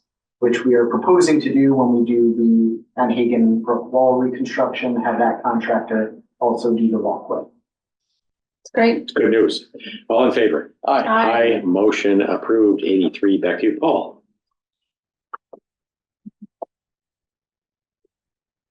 Resolved, the Board of Trustees hereby approves the hiring of Alfonso Vianney, school crossing guard, part-time available, job code, the hourly rate of $22 with an effective date of April 1st, 2024. Is Need there a job code? Yeah, I was gonna say, do we need the job code in there? All right. Is there a second? Second. So, all in favor of 83 to be amended thereafter with the actual job code? Aye. Aye. All in favor? Obviously, all in favor. Approved. 84, back to you, Nicole. I'm happy to have this one. Resolved that the Board of Trustees hereby authorizes the village administrator to advertise for bid 2024-01 Memorial Plaza Civic Space Phase 1. Is there a second? Second. So as we have discussed many, many times, we're shortly to see shovels in the ground for the remainder of the Manville Road pedestrian improvement project. That will be the piece that creates a right turn only lane between Valvoline and the War Monuments, and which closes that elbow slip lane, as we call it, that curls up in front of the monuments and exits over the bridge. Once that happens, that leaves space available to create a public space, to create a more honorific setting for the war monuments.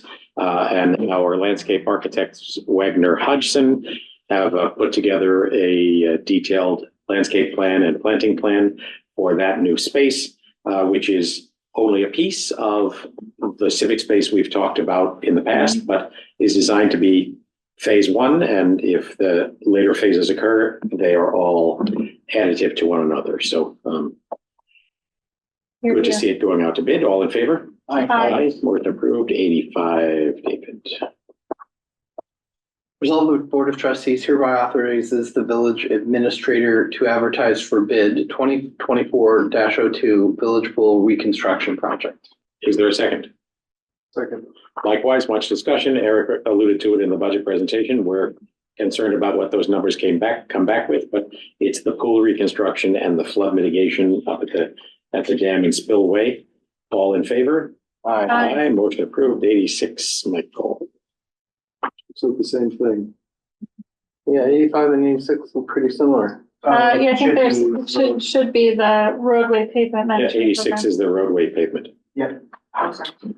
Resolved, the Board of Trustees hereby authorizes the village administrator to advertise for bid 2024 So what it should say is for 05 the roadway pavement management program, not for the village pool. Shouldn't it reconstruction. be 2024-03? No, we already have one. The number. Oh, okay, okay. This is one, the number's right, it's just, it needs to be. Okay. Okay. Yeah.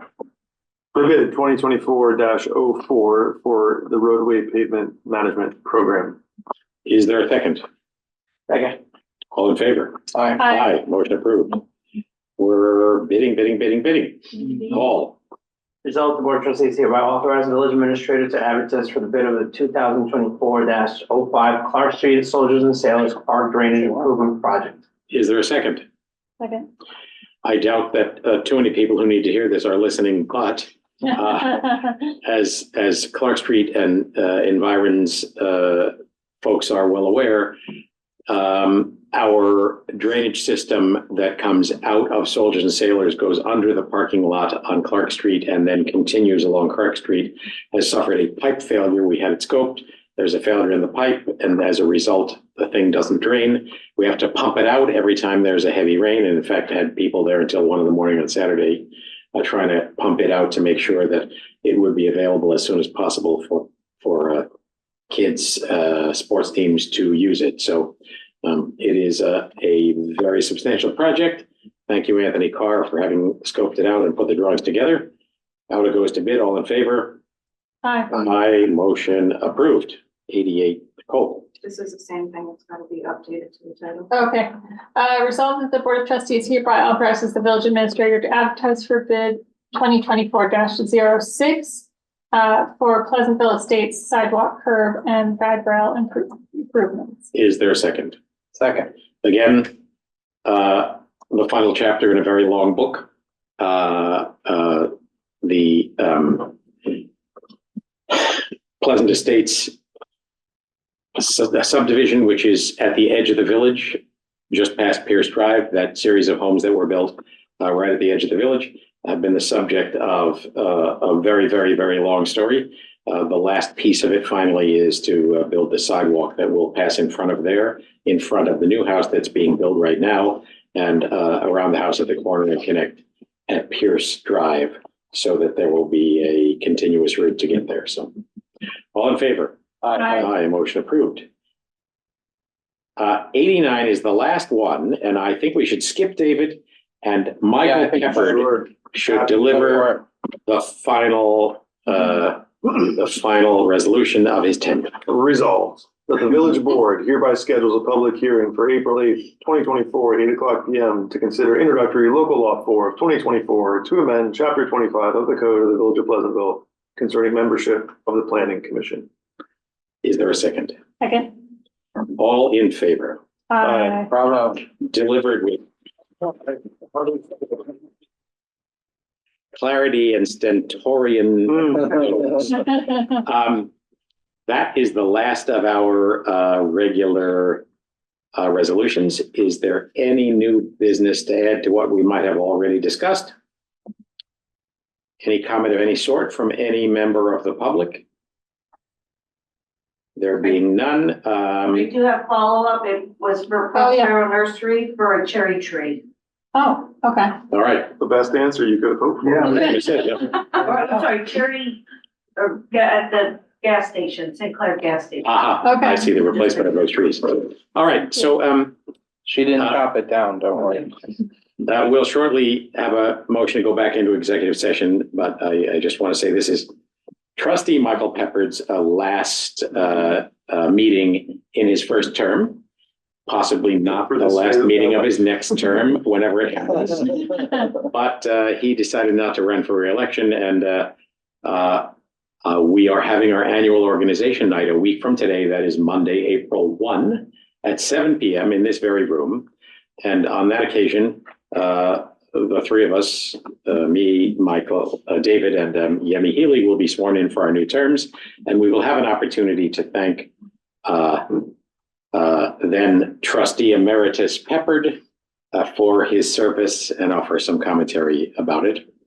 So thank you, Michael. It's been- Nothing expected at all. Yeah. What, you mean we should cancel the bagpipes? All right, Wow. with that, is there a motion to return to executive session on matters of personnel? So moved. Second, Second. all in favor? Aye. Aye. Thank you all. Again, organization night a week from today, Monday, April 1 at 7 p.m. Our next regular meeting a week from that, Monday, April 8. Thank you all.